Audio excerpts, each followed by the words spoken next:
Occasionally, we Texans have a responsibility to explain our TEXANITY to befuddled out-of-staters. For example, you might have heard about Governor Rick Perry, known for his chronic temper tantrums over big bad government's coercive intrusiveness into people's private affairs.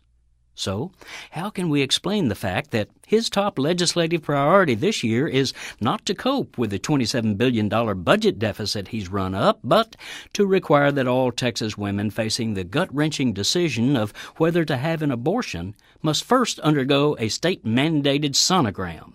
Yes, Mr. Small Government wants to compel Texas doctors to show an ultrasound image of the fetus to these women, then force them to listen to the fetal heartbeat and sit still for a lecture on fetal development. As a female state senator dryly noted, Perry is going to shrink government until it fits into a woman's uterus. Gubernatorial hypocrisy?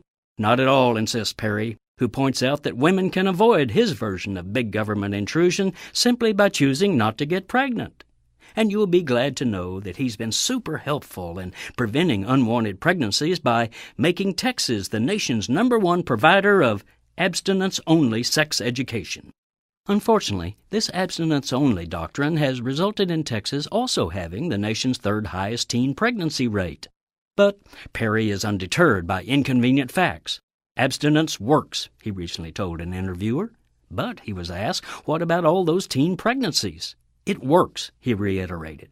How does he know? From my own personal life, he explained. This is Jim Hightower saying, sure enough, his wife has not been noticeably pregnant in more than a couple of decades, so maybe he has been abstaining from sex. That could explain his chronic insanity, or, as we call it down here, TEXANITY.